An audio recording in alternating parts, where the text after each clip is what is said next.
Guys, good morning. কেমন আছো সবাই? আশা করছি ভালো আছো, আমিও ভালো আছি। তো আজকে ভেবেছিলাম ব্লগ ভিডিও দেবো, কিন্তু আমার একটু মিস্টেকের কারণে আমি ব্লগ ভিডিও করতে পারিনি। তো এটা হচ্ছে আমার সকালের ব্রেকফাস্ট, ঠিক আছে?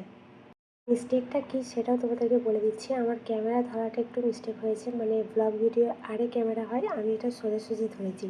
তো সেই কারণে আর ব্লগ ভিডিওটা দিতে পারলাম না, এটা শর্টসেই দিচ্ছি তোমাদেরকে। তো আজকে কী রান্না করেছি সেটা তোমাদের সঙ্গে শেয়ার করছি। রান্না আজকে বেগুন আলুর তরকারি হয়েছে, আর আমি কেমন করে রান্না করি সেটা তোমাদেরকে দেখাচ্ছি। আমি আমার মতন করি, বাকি তোমরা হয়তো তোমাদের মতন করো, হতে পারে আলাদা, কিন্তু আমারটা আমি জানি। আজকে একটু খুব তাড়াহুড়োই ছিলাম, তো সেই কারণে একটু অন্যরকম হয়েছে। বাকি কিন্তু খুব টেস্টি হয়েছে, খুবই ভালো হয়েছে। এখানে আমি যখন মশলাটা কষাচ্ছি তখন কিন্তু ধনেপাতাটা দিয়ে দিয়েছি। ধনেপাতাটা সবার শেষে দিতে হয়, আমি কিন্তু সবার প্রথমেই দিয়ে দিয়েছি, মানে সব একসাথে। এতই হুড়ো পারি না, আমার কাছে সময়ও খুব কম ছিল, তো সেই কারণে আমি তাড়াতাড়ি করেছি একটু।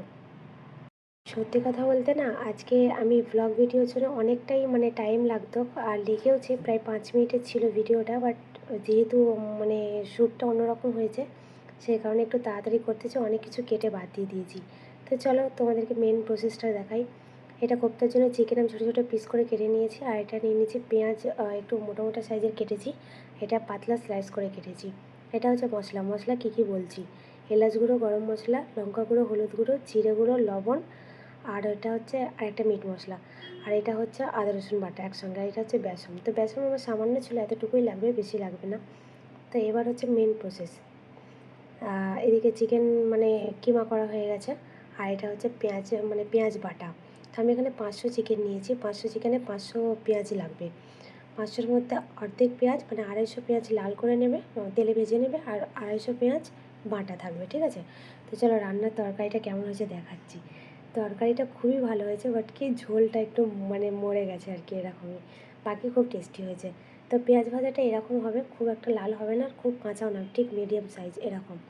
তো পেঁয়াজ ভাজাতে আমি তেজপাতা দিয়েছিলাম, এবার তেজপাতাটা মানে বেছে ফেলে দিচ্ছি, ওটা আর প্রয়োজন নেই। তো এবার হচ্ছে ম্যারিনেটের সময়, ম্যারিনেটটা একটু ভালো করে দেখবে। এটা পেঁয়াজ বাটা প্রথমে দিয়েছি, তারপরে আদা রসুন বাটা, তারপরে হচ্ছে মশলা। যত মশলাগুলো দেখিয়েছিলাম তোমরা তোমাদের আন্দাজ মতন দেবে যেমন মশলা লাগবে।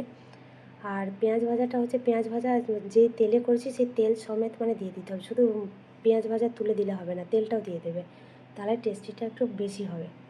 আর এটা হচ্ছে বেসন। তো খুব ভালো করে ম্যারিনেট করতে হবে, ম্যারিনেট করে 1 ঘন্টা রেখে দিলে আরও ভালো হয়, কিন্তু আমি অতটা সময় ছিল না, বললাম না খুব হুড়ো পারি আজকে, সেই কারণে আমি আধ ঘন্টা রেখেছিলাম।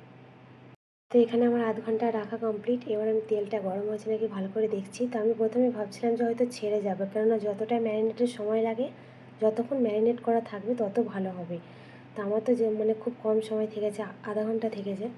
তো ভাবছিলাম ছাড়বে, কিন্তু যাই হোক ছাড়েনি, একটাও ছাড়েনি, খুব সুন্দর হয়েছে। আর তোমরা যে মনে করবে যে মানে পুড়ে গেছে, তা না, খুব আমি লাল লাল করে করেছি, আর খুব টেস্টি হয়েছে। তো তোমরা বাড়িতে অবশ্যই ট্রাই করবে। তো আজকের মেনুতে কোপ্তা, বেগুন আলুর তরকারি আর ভাত।